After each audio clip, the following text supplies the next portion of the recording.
अब इसके बाद मैं एक ऐसे कवि को आपके सामने आमंत्रित करना चाहता हूं जो वैसे तो पुलिस डिपार्टमेंट से जुड़ा हुआ है और पुलिस डिपार्टमेंट बड़ा सख्त डिपार्टमेंट माना जाता है, लेकिन वहाँ से वो साहित्य और अदब की बातें करता है, यानी कि एक दर्दमंद दिल रखता है। मैं जनाब अनिल प्रवक्ता जी से को बुलाना चाहता हूँ स्टेज पर, माइक पर, कि वो आए और आज के इस मुशायरे अनिल प्रवक्ता जी से गुजारिश है कि वो माइक पर आए और अपने कलाम से नवाजें। भाई हमारे जमजम भाई कह रहे हैं कि खवातीन के लिए कोई अलग से पाबंदी नहीं है और आप भी चाहें तो वो दाद दे सकते हैं खुल के, और हमारे जो मर्द हजरात हैं वो तो बहरहाल दे ही रहे हैं, लेकिन थोड़ा सा और खुल के दें तो थोड़ा सा मुशायरा और जी बहुत धन्यवाद। हाँ, क्योंकि वक्त की कमी है और आपने बताया कि बड़ा तल्ख विभाग है, लेकिन इस समय मुल्क के हालात है कि हमसे ज्यादा तल्ख अध्यापकों की स्थिति है। सही, इस समय ये स्थिति है गुप्त भोगी है, अभी देख रहे हैं कि वो अपनी मोहब्बत का एहतजाज नहीं करता। सर आपकी नजर कर रहे हैं, क्योंकि आज के समय में हमारे साहब हमारे गांव से आए हुए आपका स्वागत करते हैं कि विद्यालय की स्थिति है कि बच्चे अध्यापक को ढूंढ रहे हैं, अध्यापक गांव में माता पिता को ढूंढ रहे हैं, मतदाता को ढूंढ रहे हैं, और मतदाता 2003 की लिस्ट में अपने पिता को ढूंढ रहे हैं।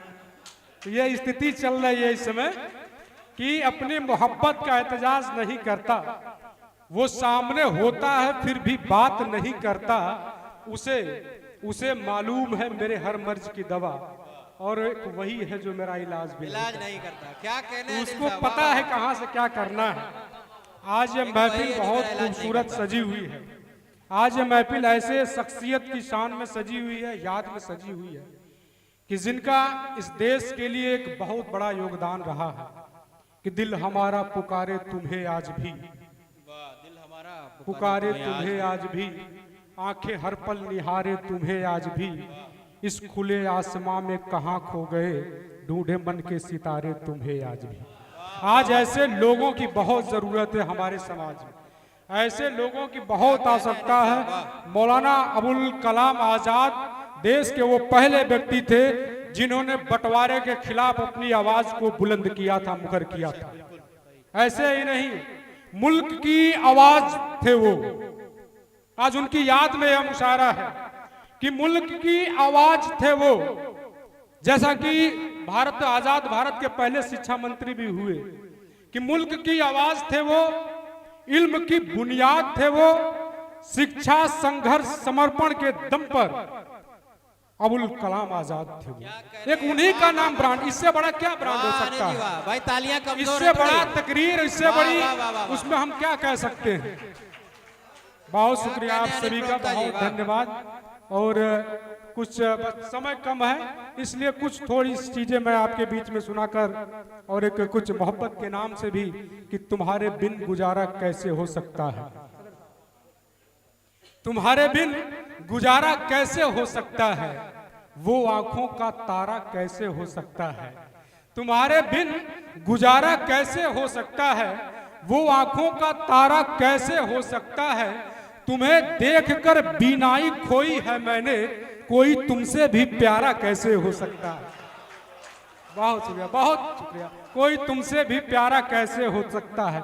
इश्क करने वाले, इश्क करने वाले जरा मशवरा दे हमको। डॉक्टर साहब, इश्क करने वाले जरा मशवरा दे हमको, इस भंवर से किनारा कैसे हो सकता है। और मुद्दतों बाद, डॉक्टर साहब, मुद्दतों बाद उसके जैसी सूरत देखी मैंने, यार किसी का जन्म दोबारा कैसे हो सकता है। वाह वाह वाह वाह, बहुत शुक्रिया आप सभी का, बहुत शुक्रिया, बहुत बहुत धन्यवाद आपका। एक नज्म है कि जब यादों की एक गुमनाम डायरी लिखूं मैं, यादों, सर खोई मैंने, तुम्हें देखकर ही बीनाई खोई मैंने, कोई तुमसे भी प्यारा कैसे हो सकता है।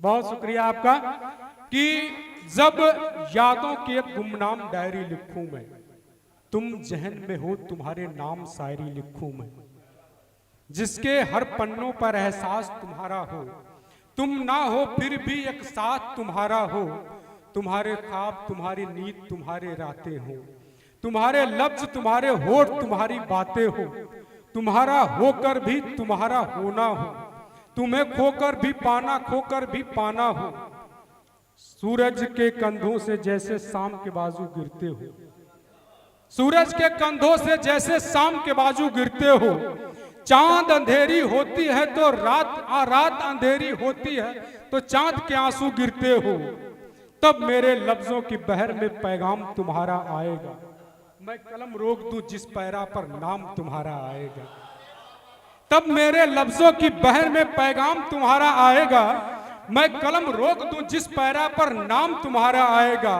तब सुबह को एक शाम बावरी लिखूं मैं, तुम्हारे नाम की गुमनाम डायरी लिखूं मैं, तुम जहन में हो और एक शाम शायरी लिखूं मैं।